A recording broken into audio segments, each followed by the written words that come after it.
One of the sayings that I repeat to myself is the idea of working with time instead of against it.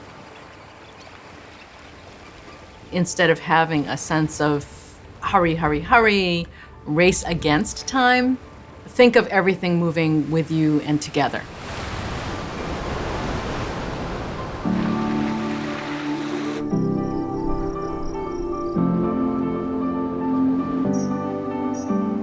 I was born in Dartmouth, Massachusetts, and I'm a member of the Aquinnah Wampanoag Tribe on Martha's Vineyard.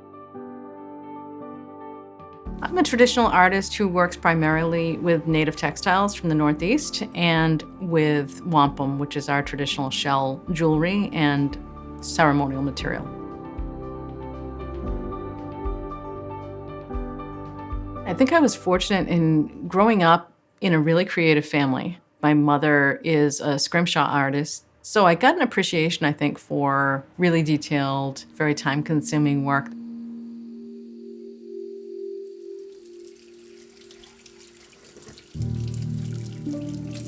I studied marine biology. I wanted to do a lot to help the Northeast region environmentally. Just naturally drawn to the water and always will be. Working with the quahog shells, and they have such a presence that's so distinctive and so much of the ocean and coastal living. And so when you cut beads out of all of those different shells and you put it together, that's a population right there.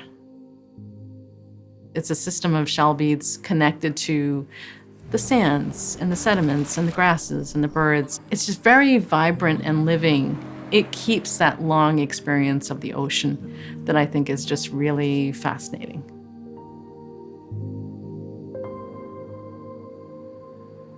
When you think about it, and you think about the number of clams, for instance, that this represents, it's pretty remarkable.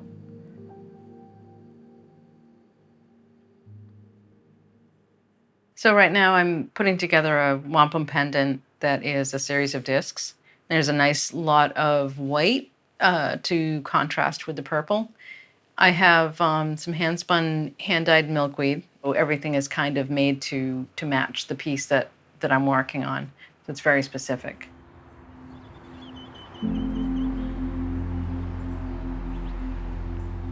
The kind of plants I grow here are really useful for fiber arts, which I depend on as the basis for some of my wampum pieces. There are also some plants that I grow for different natural dyes, and then there are a lot of plants that I grow to help pollinator species and indigenous insects. There's a lot of time on the land that's built into all of my work. My primary responsibilities is thinking about the land, the health of the lands, and thinking about the next generations. And I think you do that best, not by being very removed from the resource or by seeing the resources as all expendable, but by being very connected to everything. And I think sharing knowledge keeps you connected. When folks are cooperative instead of competitive, it makes for a much less stressful existence.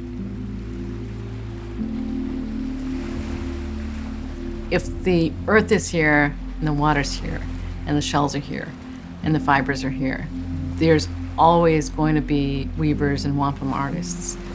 We just need to do our part in making sure that those things continue to exist.